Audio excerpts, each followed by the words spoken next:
Hey, welcome back guys. This is Beamer Merchant doing another do-it-yourself video. Today we are working on the front suspension out of a 2003 BMW 325. Now the front suspension setup is similar on all 3 series models from 2000 to 2005. In this video I'm going to show you how to remove the steering rack and the end links. Tools I'll be using: 2 crescent wrenches, a 16 and 18 close end wrench, a hammer, and since I'll be using an air gun, I'm going to be using a 18 and a 15. First, we proceed on separating the end link from the steering rack, and the tools that I use for this job is 1 crescent wrench goes on this nut here. And I like using these wrenches because you can actually adjust the tightness. There we go. The other crescent wrench is going to go, if you look at the end link, there are 2 taps right here, flat. This one here, same thing. Get in there, tighten it, and you're ready to separate it. Now with both wrenches set in place, you're gonna hold this wrench so this end link doesn't turn. And what you want to do here is this bolt, you want to turn it to your right so it goes sideways. I managed to loosen it, so right,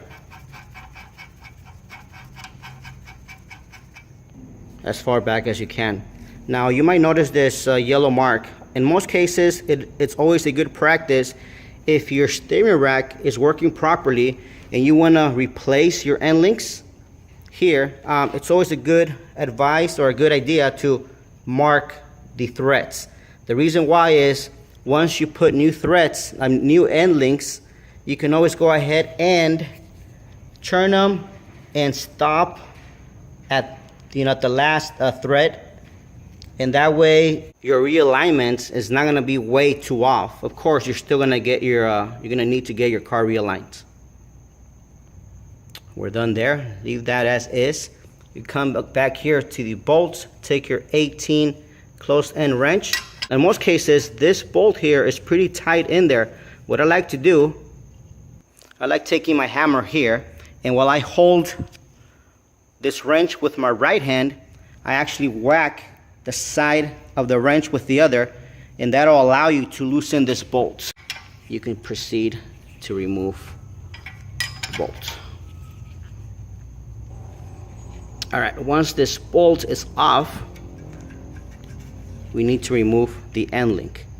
In most cases, people like using this tool, and the way this works is you glide this bottom part here between this gap right there, and the top end here goes on top of the bolt, something like this, and then you proceed to tighten this bolt here. And as you do that, this compresses and snaps the end link out of place.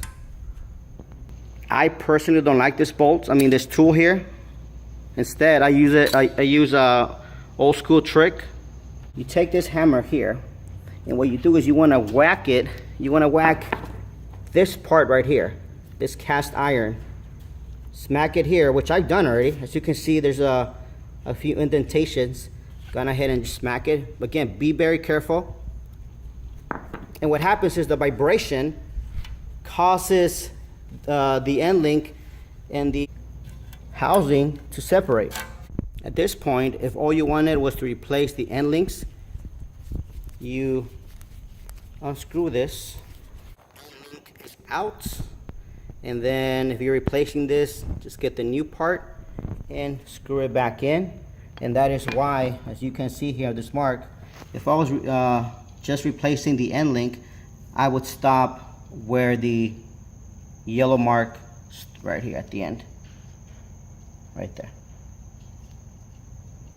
You can use a marker. You can also use a gray spray paint. It'll give you a better idea as to where the new end link should go.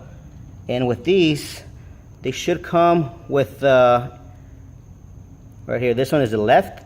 Of course, this is going to go on the left hand side, and the other one should have a right, which goes on the right hand side. Now it's time to remove the steering rack. It's always a good idea to have a rag next to you, because you might lose some brake fluid or power steering fluid, sorry, when you remove some lines. You'll find a 15 millimeter bolt on the bottom, and directly underneath this there is a 16 millimeter bolt as well. This is how the setup looks. That's typically up here, and on the bottom it's a 16 millimeter nut you gotta hold with this here. All right, bolts have been removed. You can pull here at the steering rack, and it's off. This is a ZF steering rack. When you are in the process of looking for a steering rack, please be sure to check out our website. We do stock steering racks for all models, E60, E90 models as well. And as I stated before, always be sure to remove yours prior to purchasing. Make sure those part numbers match yours, and proceed to complete your purchase. One thing I forgot to mention is, before this steering rack can completely come off, you gotta remove, I believe, a Torx up here holding this. This is E39 steering column, the rack. On the E46s, it's similar, except this bolt here on the E46 is an inverted Torx. And I believe, don't quote me on this, it's either an E12 or an E10. We are done here. Thank you for watching this video. Please be sure to subscribe, and please support us at our website posted below by purchasing our parts. It's your support that allows us to perform these videos. Thank you for watching. Have a great day.